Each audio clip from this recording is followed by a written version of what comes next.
নমস্কার, আমার আপনজনেরা রুদ্রবার্তে আপনাদের সকলকে স্বাগত জানাই। আমি রুদ্রপ্রসাদ ব্যানার্জি। অবশেষে কালীঘাটের কাকুর সমস্ত ওজর আপত্তি হারিয়ে গেল এবং ইডি তার ভয়েস স্যাম্পল নিয়ে চলে গেল।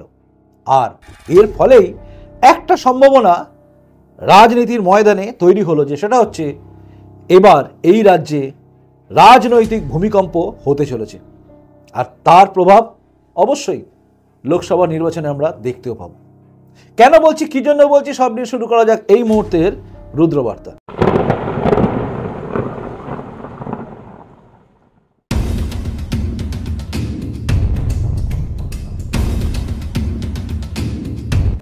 আপনারা জানেন এই রাজ্যে দুর্নীতি, মানে দুর্নীতি নিয়ে যদি বলতে যাই তাহলে অনেকেই বলেন দুর্নীতি নিয়ে কি বলবেন, এখানে দুর্নীতি নেই কোনটায় সেটা বলুন। তবে এই দুর্নীতির প্রশ্নে সবকিছু হতে হতে আমরা ভাবছিলাম যে মাথা বা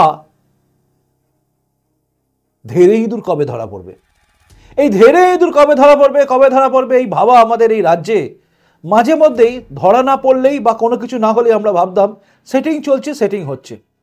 না ভাবার কোনো কারণ নেই, কারণ আমরা বাম রাজত্বে কংগ্রেসের সঙ্গে সেটিং করে চলা এই রাজ্যে দেখেছি।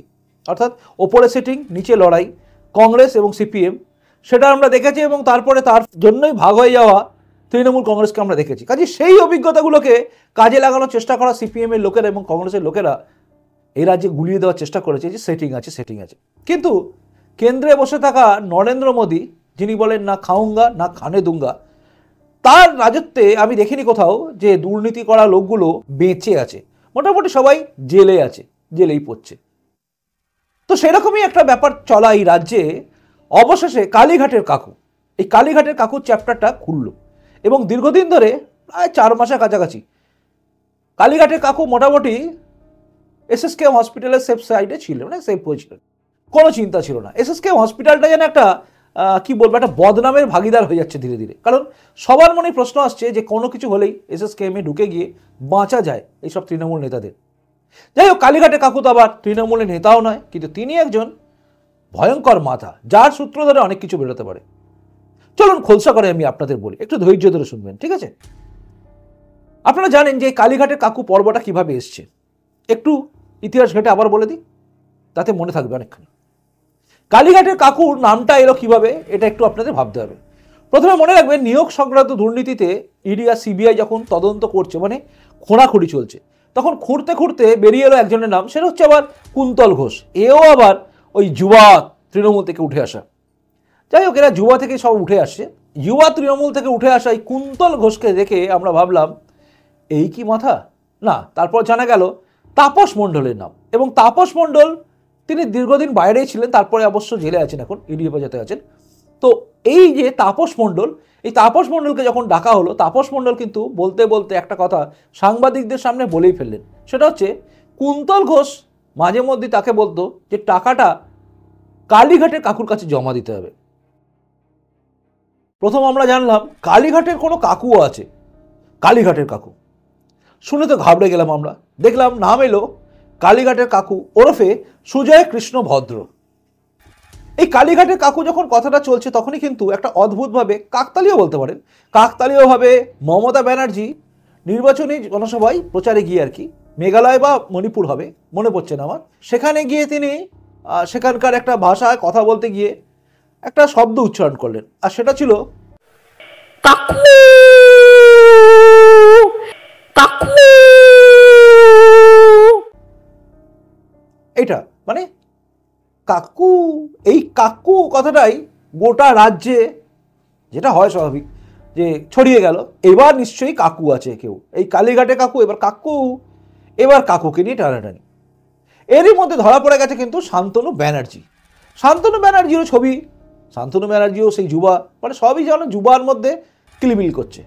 এবার দেখা গেল এই সুজয় কৃষ্ণ ভদ্র ওরফে কালীঘাটের কাকু। কিন্তু অদ্ভুত ব্যাপার, কালীঘাটের কাকু তো আবার থাকে বেহালার দিকে, সে তো আবার কালীঘাটে থাকে না। কোথায় নিউ আলিপুর, কোথায় কালীঘাট, অনেকখানি তফাৎ। কিন্তু কালীঘাটের কাকু কেন হলো? জানা গেল একটা সাংবাদিকদের প্রশ্নের মুখোমুখি হয়ে কালীঘাটের কাকু ফস করলেন, এবং সেই ফসটা ছিল খুব ভয়ঙ্কর। কারণ তিনি যা বললেন তাতে আমাদের পিলে চমকে গেল, কারণ তিনি সরাসরি অভিষেক ব্যানার্জির নাম বললেন। মনে নেই না? আর একবার শোনো। কিছু বলার নেই তো, কেউ কেউ কোথাও কোথাও কারোর আমার যে সাহেব পৃথিবীর কারোর ক্ষমতা নেই তো তাকে ছোঁবে, কারণ তার নাম কেউ করতে পারবে না, তার সঙ্গে কেউ দেখা করতে পারবে না, তার সঙ্গে কেউ ফোনে কথা বলতে পারবে না, তাই সেই অবধি কোনো পৌঁছাবে। কিন্তু যা চেষ্টা করে যে হচ্ছে আপনারা ভালো বুঝবেন, সেই করতে গিয়ে আমি অবধি এসে থেমে যেতে হচ্ছে। সাহেবকে, আমার সাহেব অভিষেক ব্যানার্জি। আপনি কি করেন? ওনার অফিসে চাকরি করি। শুনলেন, মনে পড়ে গেছে নিশ্চয়ই। আমি চেষ্টা করলাম মনে করিয়ে দেওয়া। তাই কালীঘাটের কাকু কিন্তু বেশ নাক পাক বেঁকিয়ে বলে দিলেন, পারবেন আমার সাহেবকে গ্রেফতার করতে? কেউ ছুঁতে পারবে না, পৃথিবীর কারোর ক্ষমতা ছোঁয়ার। পরে দেখা গেল কুন্তল ঘোষ ওই কালীঘাটের কাকুর মতোই বলে দিলেন অভিষেক ব্যানার্জির নাম, আর অভিষেক ব্যানার্জিকে ছুঁয়ে দিল ইডি। সেদিন হয়তো এই সুজয় কৃষ্ণ ভদ্র ভাবেননি যে ছোঁয়াছুঁইটা কত দূর যাবে, বারবার তাকে ডাকা শুরু হলো। নিয়োগ সংক্রান্ত দুর্নীতি, এর আগে আমরা জানতাম যে কয়লা পাচার, গরু পাচারে ডাকাডাকি হচ্ছে হয়তো, কিন্তু জানা গেল নিয়োগ সংক্রান্ত দুর্নীতিতেও ছুঁয়ে দিল এই কুন্তল ঘোষের জন্য। আর এই কালীঘাটের কাকু যখন জেলে গেল, মানে ইডি হেফাজতে গেল, তখন আমরা সবাই বেশ আনন্দিত হয়েছিলাম, কারণ কালীঘাটের কাকু নিজেই বলেছে আমি এই কোম্পানিতে জড়িত, কার কাছে কাজ করি, আমার সাহেবকে ছুঁতে পারবেন, আমার সাহেব হচ্ছে অভিষেক ব্যানার্জি। পরবর্তী ক্ষেত্রে জানা গেল তিনি এই লিপস অ্যান্ড বাউন্সে ছিলেন। এবার এই কালীঘাটের কাকুকে নিয়ে যখন সব কিছু চলছে, তার মধ্যে আমি আপনাদের একটা কথা মনে করিয়ে দিই। বহুদিন আগে, মানে যখন প্রথম ইডি ডাকতো অভিষেক ব্যানার্জিকে, তিনি একটা কথা বলতেন। সে কথাটা আপনাদের মনে আছে? মনে নেই না? আসলে ভুলে যাওয়া আমাদের স্বভাব, আমরা ভুলে যাই, কাজের চাপে থাকি তো। মনে করিয়ে দিই আপনাদের, কালীঘাটের কাকু যখন এইসব চলছে তার আগে অভিষেক ব্যানার্জি একটা বক্তব্য রেখেছেন। সেই বক্তব্যটা ছিল খুব বিখ্যাত, যা ছেঁড়া ছিঁড়ে নাও। মানে আমি বললাম, কিন্তু এটা খারাপ বলে ফেললাম। এটাই কিন্তু তিনি বলেছিলেন হিন্দিতে, বিশ্বাস হলো না? শুনুন। आपके खिलाफ लड़ाई करेंगे और हम वो हर राज्य में जाएंगे जहां आप लोकतंत्र का हत्या किया है। आपको जो उखाड़ना है आप उखाड़ लो। BJP tyranny will be defeated. Let BJP put all its might. শুনলেন, জো উখাড়লো। বিজেপির বিরুদ্ধে তিনি চ্যালেঞ্জ করেছিলেন। খুব মনে পড়ে সঞ্জয় সিং বলে একজন আছেন, আপাতত তিহারে আছেন, মানে জেলে আছেন। এই সঞ্জয় সিংও কিন্তু একদিন চ্যালেঞ্জ করেছিল বিজেপিকে, যে পারলে আমাকে গ্রেপ্তার করে দেখাও। অনেকদিন হয়ে গেল জেলেই আছে, বেরোচ্ছে না। তো এরকম ঘটনা আমরা দেখি। আমি বলছি না অভিষেক ব্যানার্জি আবার জেলে চলে যাবে, না, আমি জানি না, কারণ তদন্ত করে কার নাম বেরোবে না বেরোবে সে তদন্তই হবে, শেষ পর্যন্ত কে আসবে জানি না। কিন্তু সঞ্জয় সিং এরকম চ্যালেঞ্জ করেছিল। যাই হোক, আজকাল আর অভিষেক ব্যানার্জি সব চ্যালেঞ্জ করেন না। এর মধ্যে শুনেছিলাম তিনি বলেছিলেন তার নাম যদি কোনো দুর্নীতিতে জড়িত প্রমাণ করেন, মানে বলেন, তাহলেই আমাকে বলতে হবে না, আমি তাহলে ফাঁসির মঞ্চে চলে যাব, মানে ফাঁসির মঞ্চে টাঙিয়ে দিয়ে ফাঁসিতে নিয়ে নেবো আর কি। এরপরে কালীঘাটের কাকুর কেসটা আরো বেশি উঠল, এবং কালীঘাটের কাকুকে যখন ইডি গ্রেপ্তার করে নিয়ে গেল, তখন বেশ কিছু জিনিস তথ্য পাওয়া গেল। এবারে আপনি বুঝবেন কেন ভয়েস স্যাম্পল বা ভয়েস টেস্টের এত দরকার, কেনই বা বলছি রাজনৈতিক ভূমিকম্প হতে পারে। কেন? এই ক্যানের পেছনে লুকিয়ে আছে আসল সত্যি। সেটা হচ্ছে, জানেন আপনারা যে আগেই একবার ইডি হেফাজতে নিয়ে নিয়েছিল কালীঘাটের কাকুর ওই ফোন। তিনি গর্ব করে বলেছিলেন যে আমার ফোনটা নিয়ে গেছে, আমি একটা সিম নিলাম। তখন তিনি বোঝেননি যে কি হতে চলেছে। অবশ্য আমার মনে হয় তিনি বুঝতেন, কিন্তু তিনি ভাবতেন মাথার ওপর অনেক বড় বড় হাত আছে, আমার কিচ্ছু হবে না। কিন্তু দেখা গেল ইডি ছাড়ল না। ও যে সেটিংয়ের গল্প শোনাক বা যাই শোনাক, কিন্তু ইডির কাজ করলো। আদালতের নির্দেশে ইডি কিন্তু গ্রেপ্তার করে নিয়ে গেল, মানে বুঝতে পেরে, মানে তদন্তে বুঝতে পেরে যে একে জড়িত, এই দরকার আছে একে তুলে নিয়ে গেল। এবার আসছে সেই ফোনেতে বেশ কিছু কথা ছিল, ভয়েস রেকর্ড হয়েছিল, কল রেকর্ড ঘেঁটে বেশ কিছু ভয়েস পাওয়া গেছে, যেখানে শোনা যাচ্ছে তিনি নাকি এমন কিছু কথা বলেছেন যেগুলো খুব বড় বড় রাজনীতি নেতার নাম আছে এবং তাদের কর্মকাণ্ড নিয়ে নাকি আছে, শোনা যাচ্ছে। এবার কতটা সত্যি কতটা মিথ্যা আমি জানি না, কিন্তু শোনা যাচ্ছে এটা রয়েছে। এবং এই যে কথাগুলো তিনি বলেছিলেন, এবং বলেছিলেন এক সিভিক ভলেন্টিয়ারকে, যাই হোক বেচারার নামটা এখন আর বলছি না। তো সিভিক ভলেন্টিয়ার সে তার কাজ করেছিল, সে ডিলিট করার চেষ্টা করেছিল, ডিলিট করতে পেরেছিল কি পারিনি জানি না, কিন্তু এই ভয়েসটাও তার সেখানে রয়েছে। এবারে কোনো কিছু যদি প্রমাণ করতে হয় যে ওটা আমি বলেছি, আমি তো বলতেই পারি আমি বলিনি, তার ভয়েস টেস্ট দরকার ছিল, মানে ভয়েস স্যাম্পল নেওয়া দরকার ছিল। এবার এই ভয়েস স্যাম্পলটা ওই যে বক্তব্য রেখেছে মোবাইল ফোনের মধ্যে, এই কল রেকর্ডের মধ্যে দুটোকে ম্যাচ করা হবে। আর এই দুটোকে ম্যাচ করার জন্য এটাকে নিয়ে যাওয়া হবে সেন্ট্রাল ফরেন্সিক ল্যাবরেটরিতে এবং সেখানে গিয়ে টেস্ট করা হবে। দুটো স্যাম্পেল যদি মিলে যায় তাহলেই কিন্তু ভূমিকম্প শুরু। এবার আপনার মনে প্রশ্ন আসছে, আচ্ছা স্বাভাবিক, যে রাজনৈতিক ভূমিকম্প কেন হবে? আসলে এই সুজয় কৃষ্ণ ভদ্র হচ্ছে এমনই একজন পার্সন যাকে কিভাবে বাঁচানো হচ্ছিল দেখেছেন? 4 মাস ধরে প্রায় জেলে, মানে সরি হসপিটালে। জেলে তো আপনি থাকবো, এরা হসপিটালে চান্স পেয়ে যায় এবং সেখানে বহাল তবিতে রইল। এই সুজয় কৃষ্ণ ভদ্রর ওই কণ্ঠস্বর অর্থাৎ ভয়েস স্যাম্পেল টেস্ট করার জন্য, রেকর্ড করার জন্য আরও একবার ইডি চেষ্টা করেছিল, কিন্তু তখন এসএসকেএম হসপিটালরা ডাক্তারবাবুরা বলেন আর কি যে তার রক্তচাপ বেড়ে যাচ্ছে। স্বাভাবিক, আমারও যদি কেউ ভয়েস স্যাম্পল টেস্ট করতে যায় তাহলে আমারও রক্তচাপ বেড়ে যাবে যদি আমি জড়িত থাকি, আর যদি না থাকি নেই না, কত নিবি। যেমন আমার নেওয়া হয়েছিল, আমি কী বলবো, বটতলা থানায় যখন লকআপে ঢোকালো তার আগে দেখলাম আমার ভয়েসও টেস্ট করা হলো। সেই ভয়েসে আমি কি বললাম? আমি তো গড়গড় করে যেটা আমার প্রতিবেদনের জন্য এত কিছু হয়েছিল সেই প্রতিবেদনটাই বলে দিয়েছি এবং বলেছি আজকে যারা ভাবছেন তারা ভাববেন কালকে কি হচ্ছে। তো অফিসাররা বলেছিলেন আরে আপনি তো ওটাই বললেন যেটা বলার জন্য আপনাকে ধরা হয়েছিল। তাই তো যাই হোক, আমাদের তো কিছু যায় আসে না, কারণ কী করবেন, আমরা কোথাও এমন কথা বলি না যেটা নিয়ে কোনো কিছু গড়বড় হবে। কিন্তু এদের তো আছে, এ তো মাথা, এরা তো হচ্ছে সেই লোক যারা মাথার সঙ্গে সঙ্গে থাকতো আমার মনে হয়।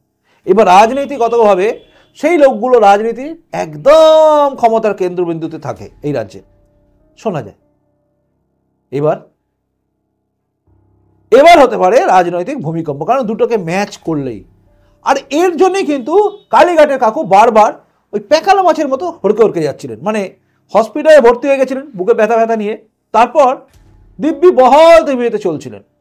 গতকালও কিন্তু তিনি শেষ চেষ্টা করেছিলেন, ইডি অফিসার আসতেই বলেছিলেন আপনারা এখানেই আমার ভয়েস স্যাম্পল নিয়ে নিন, মানে এতদিন যিনি বলছিলেন নেব না, কিন্তু আদালতের নির্দেশে ইডি অফিসাররা জানিয়ে দেন চলুন, এবং তাকে রাত্রিবেলা তুলে নেওয়া হয়। 7:15 এসএসকেএম হসপিটালে যায় ইডি অফিসার এবং সঙ্গে সঙ্গে সিআরপিএফ অফিসার এবং ইএসআই জোকা থেকে একদম বড় কার্ডিয়াক স্পেশালিস্ট থেকে শুরু করে বড় বড় ডাক্তাররা, কারণ তারাও জানেন বা তারাও ভাবছিলেন যে যদি কিছু হয় তার জন্য, এবং সেখানে 5 যে অ্যাম্বুলেন্স নিয়ে যাওয়া, মানে একদম সুপার ফ্যাসিলিটি যেখানে। তো সেই হসপিটালের মানে অ্যাম্বুলেন্স গিয়ে তাকে তুলে আনা হয় এবং 9:12 নাগাদ তাকে বের করে নিয়ে আসা হয়। এরপরে শোনা যায় 12:54 নাগাদ তার নাকি ভয়েস স্যাম্পল টেস্ট করা হয়। 2জন নিরপেক্ষ ব্যক্তিকে রাখা হয়েছিল যারা কিছু জানে না সাক্ষী হিসেবে, এবং 8 জন ইডি অফিসার এবং বাকি সেন্ট্রাল ফরেন্সিক ল্যাবরেটরি থেকে 2 জন এবং বাকি ডাক্তারবাবুরা ছিলেন, এবং সেখানে তার সমস্ত কিছু নিয়ে ভয়েস স্যাম্পল টেস্ট করা হয় এবং 1.5 ঘন্টা ধরে এই প্রক্রিয়া চলে। কি এবার মনে হচ্ছে না? এবার একটা প্রশ্ন আসতে পারে, এতদিনে তার গলার হয়তো অপারেশন করে, অনেকে শুনছিলাম বলছিল অপারেশন করে এটা করা হয়েছে সেটা করা হয়েছে। যদি করা হয়ে থাকে, যদি করে দিয়ে থাকে, তাহলেও কিন্তু ফাঁসবে এই বড় বড় ডাক্তাররা যারা করেছে এসএসকেএম হসপিটালে, কারণ তাহলে ওই সাক্ষ্য প্রমাণকে এদিক ওদিক করার চেষ্টা করার অভিযোগে অভিযুক্ত হয়ে যাবে তারা। আর যদি ম্যাচ করে যায় তাহলে রাজনৈতিক ভূমিকম্প কিন্তু হতেই চলেছে। প্রতিটা কথা আমি যুক্তি দিয়ে আপনাদের বললাম, মানে ইতিহাসটা তুলে ধরলাম কি কি আছে না আছে, তার সঙ্গে বর্তমানটা সব কিছুকে আপনি মেলান, তাহলে আপনি বুঝে যাবেন ভবিষ্যতে কি হতে চলেছে। জানুয়ারি মাসেই কি হবে নাকি ফেব্রুয়ারি অবধি যাবে, এটা বড় প্রশ্ন না, কিন্তু প্রশ্ন হচ্ছে রাজনৈতিক ভূমিকম্প কিন্তু আসন্ন। এবার বলুন আপনি কি বলছেন? আমার কি কোথাও ভুল হলো? আমার যদি কোনো বক্তব্যে বা কোনো জায়গায় আমার যদি বলতে ভুল হয়ে থাকে, বা ধরুন আমি যেটা বললাম সেটা ভুল, আপনি জানাবেন। আপনি জানালে আমি নিজেকে শুধরে নেওয়ার চেষ্টা করব। এই বঙ্গ রাজনীতিতে এই কর্মকাণ্ড দেখে আপনি কি ভাবছেন? বেশ কটা জিনিস আমি আপনাদের সামনে বলছি।